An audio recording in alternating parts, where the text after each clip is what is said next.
today I'm here to talk about my mum, my late mother Lynn, who unfortunately died in 2001 because she was a chronic alcoholic. And I think you've got a picture of her that you're probably going to show. I really wanted to come on to highlight what is really a secret scandal in today's society regarding the children of alcoholics and the fact that they have no support whatsoever. I happened to be wandering through the Houses of Parliament a few months ago and I bumped into Kim Woodburn from Kim and Aggie, the cleaners. And she said she was involved with this wonderful helpline called NACOA, which is the National Association for the Children of Alcoholics. And essentially that they were taking calls, increasingly so in recent times, from very young children whose parents essentially are too drunk to look after them properly and they have nowhere else to turn. In my experience, my mother was a fabulous, glamorous and gregarious woman who, unfortunately, alcohol took a grip of her whole life and she lost everything. What was your childhood like? Well, my childhood, I would say, actually, thanks to my father being so supportive and my brothers, who I'm still very close to, and the fact that my mother, half of the time, was a really good mother, was joyous and fortunate, and I had a very middle-class upbringing and I was privately educated, and as a result, I think, of my mother's alcoholism, I threw myself into academia, and I wouldn't be the woman I am today without her inspiration, but also her issues to deal with. Having said that, why I want to highlight this is I was probably one of the lucky ones. I had some counselling, I had a lot of family support, I had my father there. Some children who are ringing this helpline don't have that network. Perhaps they're not fortunate enough to me, as we were, to be comfortably well off. They don't have the support at home. Perhaps they have two parents who are alcoholics. And the more I've looked into this journalistically, the more I've realised these children, and there's 2.5 million of them in Britain at a conservative estimate, are basically not having any help at all, either at a local authority level or at a government level. And I think that's a scandal that needs to change. And obviously these are the ones that are picking up the phone that we even know about it. There must be a whole lot more that don't even know that that's available. Society, is that an issue here? Because we have a drinking culture in this society. It's almost weird if you don't have a drink on a night out. People go, oh, what are you not having a drink for, you know? So are we to partly blame for this?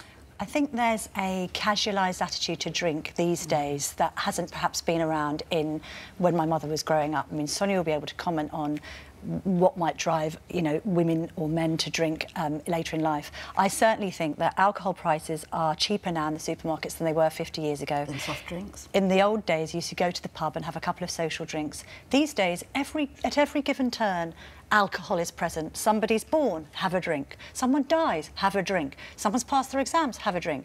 You know, I'm now teetotal. I haven't drank in 7 years because when I had my children, I decided, even though I didn't really have a problem with alcohol, although I was probably a bit of a problem drinker, being in journalism and being the daughter of an alcoholic, I felt I never wanted my children to see me in a changed state. And frankly, stopping drinking was the best thing that ever happened to me, and it helped me deal with my mother's death, but it's also just freed me because I'm not a slave to this notion that we constantly have to go out and lace every given occasion with drink. And I think, yes, society needs to take drinking more responsibly, because there's this notion like there's nothing wrong with going home and having a bottle of wine. Well, there is, because having a bottle of wine in a night is too much wine. Yeah. I know, absolutely. Sonia, let's come to your situation then, because for you, your relationship with drink changed when you were about 27, and you had a relationship that had broken down. Your mum tragically died, and so that moment you hit the bottle. To be honest, I was drinking well before that, and I struggled with my mother's death, but frankly, I drank through it.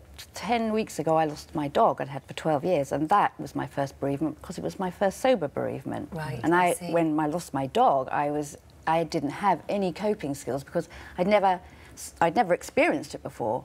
Everything now is a new experience. So when you were pregnant, you stopped drinking, and then you had Christopher and started again. Yeah. And so, what was his childhood like? Christopher and I have a really good relationship, and he's not my mentor or my therapist. Oh, there he is, my lovely boy, or my counsellor or anything like that. So within the parameters of what's appropriate for a mother and son, we talk a lot. And he would say it was fine, but of course he didn't know any different. His normal was not normal. And I tell him regularly that it was not as it should be. I'm a very honest person. I knew for many, many years before people were aware that I was an alcoholic. I never lied to myself. I just couldn't stop. I didn't expect to be here now. I just didn't expect to be alive. And I wasn't emotionally available. he wasn't nurtured the way he should be. I was on my own with him completely. I do have a lovely partner, but we don't live together, we never have. And Christopher, there is no doubt in my mind that even if he's not aware of it now, it will have affected every area of his life, because when you're a child of an alcoholic, the person's not drunk, they're a different person, it's a very, very unstable, insecure environment.